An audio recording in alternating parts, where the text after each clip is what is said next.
there is no justification, theological, legal, moral, for the mass murder that is being committed today, still, in Gaza. It was understandable that Israel would respond to Hamas's invasion of Israel, the south of Israel, and to the murder of many Israeli citizens. But the response is way out of proportion. Nearly 40,000 Gazans have been murdered, and hundreds of thousands have lost everything and been displaced. And many, many children have been murdered or really suffering deeply, and this will scar them for their lives. So it is a little easier to understand where Hamas was coming from, even though they did completely the wrong thing, because they were desperate, because over like a period of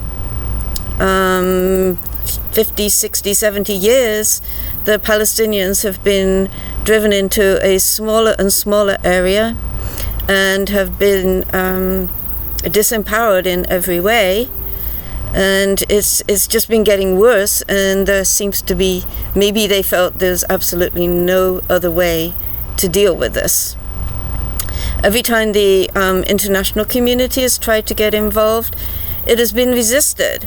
And although there have been attempts at a two-state solution, they've been resisted. Actually, they weren't resisted. Like President Clinton tried to negotiate a two-state solution. President Obama did. And President Clinton had some measure of success. Actually, there were agreements, the Oslo Accords, and others. There have been agreements in the past. But Netanyahu has consistently and continuously managed to sabotage every attempt towards a two-state solution, even while pretending to go along with it. So politicians are attempting to persuade Netanyahu, the Prime Minister of Israel, to make a ceasefire agreement. Well, I think we can just recognize, I think we have to recognize that that is not going to work. I don't think we can look to any solution that is going to involve Netanyahu making a decision, a positive decision, to end this war in Gaza. So let's let that go and say, okay, so then what else is there? So there have been one or two positive steps. Maybe the main one was recently Benny Gantz withdrew from the ruling coalition with his party. So he was like a major military leader in Israel. And so he couldn't take it anymore. He actually came to America, and he saw the effect that this war is having on American citizens, on how they feel about Israel. And he realized it was really, really serious. And it is serious, really serious for Israel.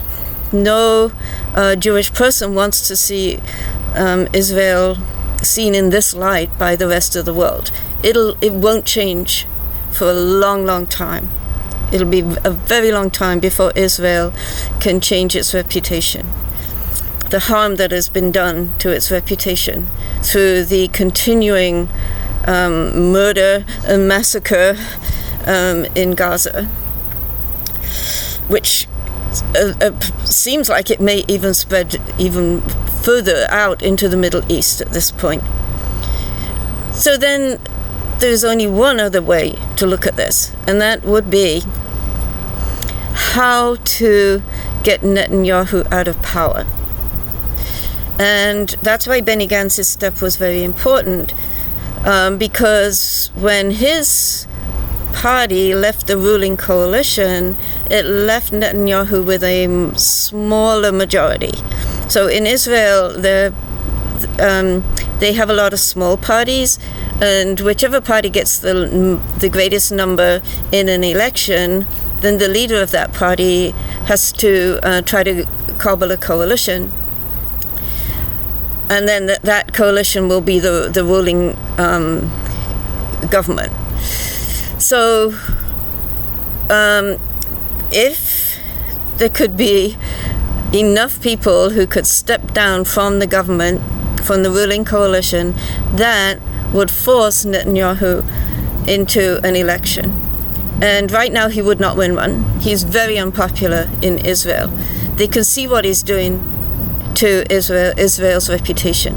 So then we have to take into account one more factor, which is how much the religious parties, or not just religious parties in Israel, but religion in America, for instance, the evangelicals and the people who want to have Christian nationalism, they are really driving the extreme right government right now, the extreme right policies. If you look at Project 2025, you can see that. If you look at the MAGA movement, a lot of that is driven by religious people or the evangelicals. So it's the same thing in Israel.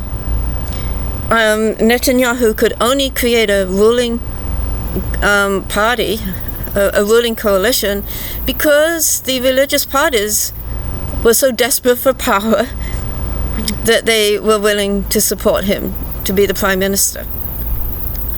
But what does this say about their religion? So traditionally the Orthodox religious people, the religious right in Israel has been exempt from fighting. The young people have been exempt from serving in the IDF, the Israeli Defense Forces, on the grounds that they are spiritual people and they are continually studying the Torah. And so this is beneficial to Israel. But if they can claim exemption from fighting, which, by the way, was just taken away from them by the government and the High Court and so on, if they feel that they should qualify for exemption from fighting on the grounds of their spirituality, and yet they are the ones who are actually allowing Netanyahu to continue this massacre, this is not going to reflect well on the religious parties in Israel. It looks very much like hypocrisy. So my feeling is this is the only way to really make some sort of inroads into removing the party that is in power right now, that is performing this almost genocidal acts, to really ask, the religious parties, are you really religious? The Jewish laws, the 613 laws, do not support the treatment of the Palestinians that has occurred over the last since Israel was established. Yes, of course, initially the Arab world reacted strongly against the presence of the Jewish people when they got the United Nations mandate to create a nation there, and the Arab peoples tried to get rid of them militarily. Yes, at that point everybody in the world supported the Jewish people. This was just after the Holocaust, and the Jews had, been without a homeland for 2,000 years. So there was a huge amount of sympathy for them. But they have become more and more militaristic over time. Is this how you want to be? Is this what the religious Jewish parties really want to be? How can they really claim to be religious if they are actually violating much of the Jewish law? The Jewish law, of how you're supposed to treat how you're supposed to treat outsiders, is that, for instance, Exodus 22:20, you shall not wrong or oppress the stranger, for you were strangers in the land of Israel. Leviticus 19:34, the strangers who reside with you shall be to you as your citizens, for you were strangers in the land of Egypt. Is that what I hope I said Egypt the first time? So Israel began, after Abraham's covenant with God, with 400 years of slavery, and Israel has considered themselves to be the chosen nation of God. But that is really strongly contradicted by the presence of the religious parties in upholding the government that is persecuting and massacring the Palestinians. So I really hope that we can challenge the religious parties on this basis. Okay, thank you. I'll talk more about Israel and Palestine in future videos.